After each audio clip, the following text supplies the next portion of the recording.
All right, so we're about to start our temperature test to see how well these mugs insulate liquids. We've got water that's about to boil on the stove. It's probably going to start boiling now.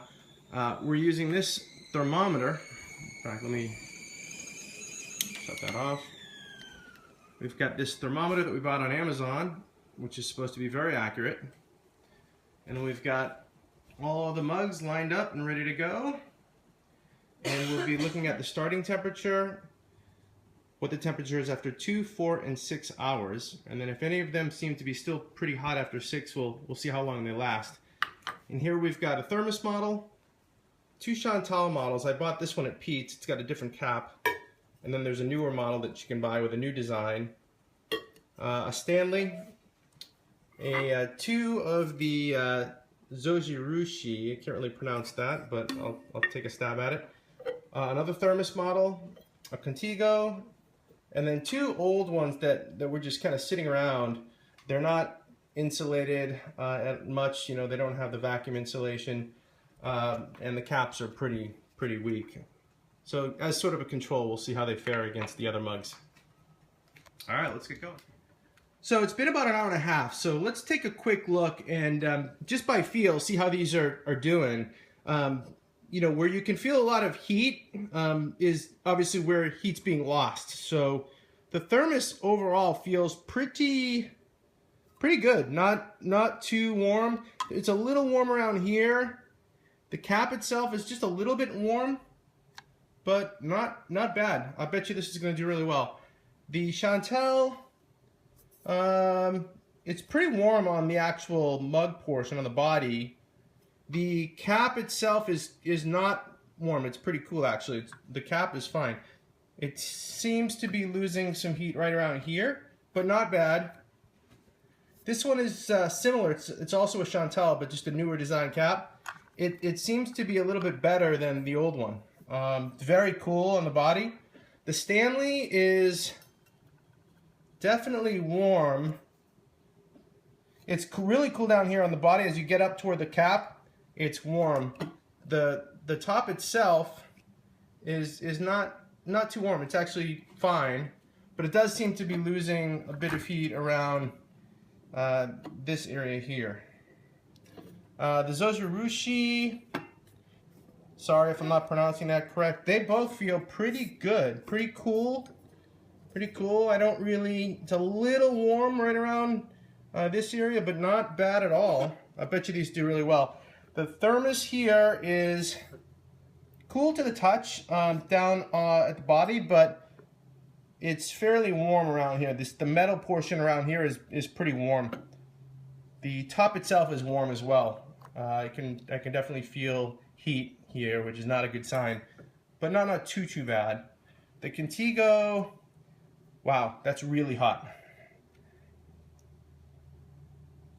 In fact, if I leave my fingers there, it actually starts to create a burning sensation. That is really hot, and I actually measured that not too long ago, and it was, I think, well, it was over 120 degrees. It was around 125 degrees. The body's pretty cool. It starts to get a little warmer as you get up the neck, but this cap is really hot. I can't imagine that being a good sign for the Contigo.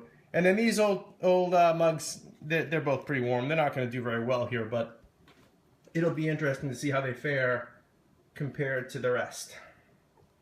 So just a quick update. All right, let's see how these mugs perform. So a couple quick notes. First of all of these mugs, the water started off at right about 196 degrees. There was a little bit of variance, you know, between like 193 and 198. So to correct for that slight variance, I've also provided a calculation that shows the percentage of heat retained. So that's the first just sort of note. Secondly, what do we consider keeping a liquid hot? Well, we're going to consider hot to be at least 140 degrees. The other thing that's really important to note is that most coffee, when it's brewed, is not brewed at that high of a temperature. So even though a lot of these mugs kept water that started off at about 196 degrees above 140 after 5 hours, if that coffee started off brewed at about 165, degrees or so, then obviously after 5 hours it would be well below 140 degrees. So, you know, keep in mind that just because it keeps a liquid, you know, close to boiling at a temperature of above 140, it doesn't mean that your coffee will stay hot after 5 hours. So I think, you know, once you get above the 80% mark in terms of heat retention, that's when you start to sort of see performance that would keep coffee hot after 5 hours. So that said, our worst performer here was this non-insulated plastic mug. It lost over 50% of heat, and, you know, ending temperature was at 82 degrees. So not very useful in that regard. Our stainless interior mug, not insulated, but it's got a bit of a thicker exterior that feels like silicone, so that helped it a little bit, but still ending temperature only 86.7 degrees. So, you know, obviously these non-insulated mugs simply couldn't keep up at all with the vacuum insulated mugs. So let's talk about the vacuum insulated mugs. In last place, by a mile actually. So the difference between this one and the next best competitor was probably about 20 degrees actually. So there's a huge gap in terms of how this performed compared to the next best competitor. And, you know, to me, that's totally unacceptable. In fact, the ending temperature for this Contigo was only 126 degrees, and it only retained 64% or so of heat. So I personally would not buy this mug if, you know, one of your key concerns is keeping your coffee hot over a long period of time, which is too bad, because otherwise, you know, it's a quality product. It's well made. So my advice to the manufacturer would be to really redesign this cap, because you know, during the test it got extremely hot, which means that it's not doing a very good job at keeping heat in. Next up was this tank of a unit. It really is kind of built like a tank, and it's big. But this is the Stanley, and the ending temperature on this Stanley was 144.5 degrees. It retains 74% of heat. So again, you know, if you look at coffee that starts off at about 165 degrees, and you consider that it'll keep 74% or so of that heat over 5 hours, your coffee is not going to be above 140 degrees. So, you know, on the cusp, not bad, but you know, not a best performer from a heat insulation perspective. This Thermos is next up. This was our 5th place finisher. Ending temperature was 151.8 degrees, 77% heat retention. So overall, you know, a pretty good performer. You know, the only thing I noticed is that I really haven't knocked this around too much. I haven't really traveled with it. I primarily just used it for this test. I didn't drop it, yet, you know, you're still starting to see the exterior coating chipping away. And in fact, I've read a couple of online reviews where people have found the same to be true. So my advice to Thermos is to redesign or change the type of coating or the process you use, because it's not very durable. Next up in 4th place is this Chantal unit, which was a strong performer. It's very well built, and its final temperature was 152.7 degrees, 79% heat retention. So you're getting close to the point where, you know, it will keep a cup of coffee hot over 5 hours. So strong performance there. Next up, which is our 3rd place finisher, is this Thermos model. Really nice quality unit. It just feels like a quality piece, especially the cap design. The final temperature here was 157.1 degrees, 80% heat retention. So really strong performance from a heat insulation perspective.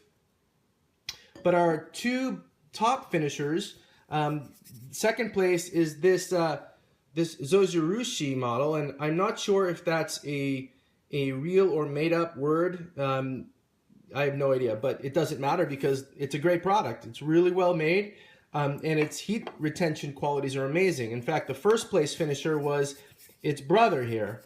You know, they're very similar, obviously. You can tell the color is a little bit different. This one is cocoa color and this one is black. But the more important distinction from a physical perspective is that this one has a some sort of coating, non-stick coating, whereas this one has a stainless steel coating. Now, whether that, you know, changed the results or had any effect on the results or not, or if it was something else, I don't know. But there was a slight difference. So the one with the coated interior was had a final temperature of 163 degrees, whereas this stainless steel interior model was 168 degrees. 83% and 85% heat retention for these two. And, you know, like I said, they performed extremely well. In fact, after 17 hours, both of these, the water still was above 120 degrees. It was 120.2 in this one and 126.6 in this one with the stainless interior. That's pretty amazing after 17 hours. You know, the only thing I would point out is that in the real world, you know, as soon as you open this, you know, heat's going to start leaking out. So I guess if you were to take a sip and then close it right away, you know, it would perform extremely well. But if you left this open, and you can see it's not the quickest thing to open and close. So if you left it open, the real world performance would certainly not live up to the performance in this kind of controlled environment. You know, something like this might fare a little bit better, whereas, you know, you're opening it, you're taking a sip, and then if you want, you can just sort of quickly close it. So, you know, taking away nothing from these other models, they're unbelievable heat insulators, but just something to consider from a practical sense.